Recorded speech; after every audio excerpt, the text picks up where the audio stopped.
Not even legal action can hold Conor back, as he has just called out former teammate Artem Lobov to a gym fight to settle matters. The Russian Hammer is suing McGregor for not paying him his fair share from the Proper 12 whiskey deal. And speaking of the Irishman, did you know Chael Sonnen thinks the former double champion is clean and not taking steroids? Stay tuned for more on both stories. First up, fighting for the lot. If suing Conor wasn't enough, Artem has gone one step ahead, as he just filed a defamation case against the Irishman and his father. We're not exactly sure why he'd bring his father into all of this, but it hasn't fazed the McGregors one bit. In fact, it's done nothing but make Conor hop on Twitter and issue his signature voice note call-out. After getting a call from his lawyers about the defamation lawsuit, Mystic Mac called Artem out to a gym match with the entire lot on the line. "I'll meet you down at SBG Concord and we'll fight for the whole lot. We'll fight for the whole lot." It wasn't exactly a bad deal, to be honest. The last time Conor fought someone was back at UFC 264, when he snapped his leg after the Diamond checked one of his kicks. Who knows?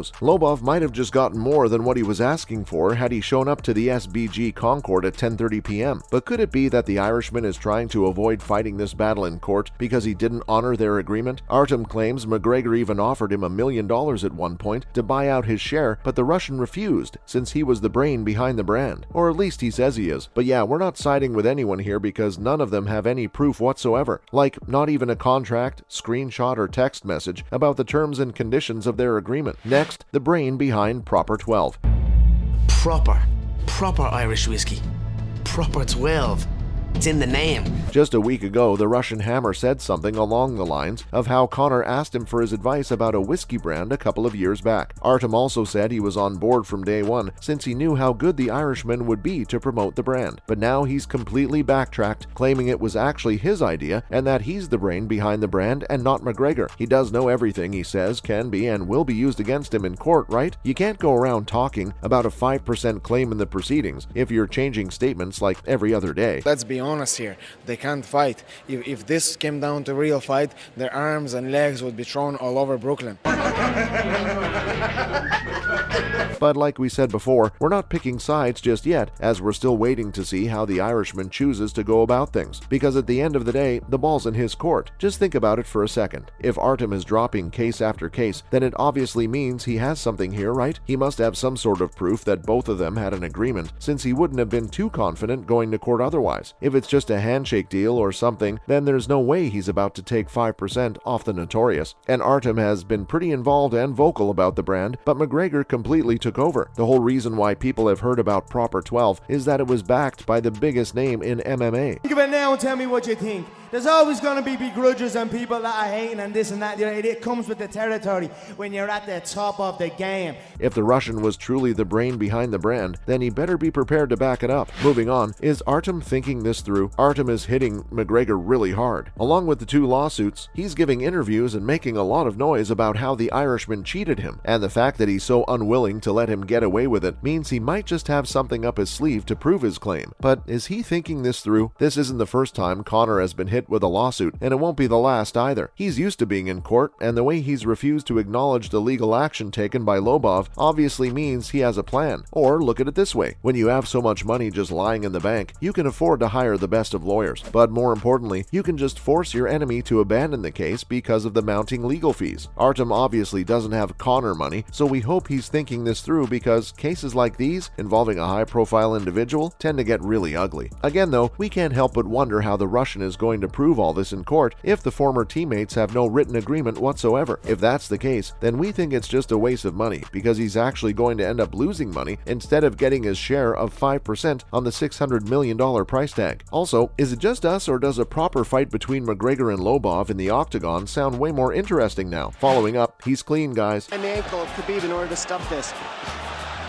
And now he's got it. But a good defense by Conor so far. Remember when Conor was being blasted by MMA journalists and fighters for not being tested even once in all of 2022? Yep, guys like Ariel Helwani did an entire piece on how he wasn't tested and might possibly be taking steroids since he looked so buff. Justin Gaethje openly accused him of taking steroids and even said it's highly unlikely he'll ever compete again. And we're not gonna lie, the way Conor was just packing on muscle was jaw-dropping. He looks massive nowadays, almost like a light heavyweight. heavyweight, and while everyone continues accusing him of having Dana privilege and being on steroids, the American gangster Chael Sonnen thinks differently. Contrary to what the majority of people think, McGregor is not on steroids. If anything, he's just messing around with everyone and having a good time. But what does Chael know that we don't? How can he be so sure Conor isn't on a cycle? For starters, the American gangster has been doing quite a bit of observation and notices something really interesting whenever the Irishman talks about being tested. Instead of just talking about how he hasn't been tested for so long, the former double champion tells his fans things like how he'll be ready to re-enter the US ADA pool in February and get tested again. Why wasn't he ready before? Was it because he was filming a movie halfway across the globe? Sonnen certainly thinks so, and we do too. What do you mean you'll be ready? He knew what he was doing. He wanted that put out there. Chael's got a point here. Up next, the whereabouts clause. Another reason why Conor might have exited the US ADA testing pool is the whereabouts clause. See, when you're a professional athlete in their list, the doping agency has the authority to test you whenever they want. No matter where you are or what time it is, if the US ADA shows up on your doorstep, you better answer. Don't you remember how guys like Paulo Costa and former welterweight champion Kamaru Usman have complained in the past about being tested at 5 a.m. in the morning on fight night? Or how Yuri Prochazka has been tested over 50 times in a matter of just 15 months? So since Conor was off filming the remake of the Hollywood movie Roadhouse, Chael thinks the logistics of it all was the main reason behind exiting the testing pool. Apparently, you can get marked by the doping agency if you're not where you told them you'd be.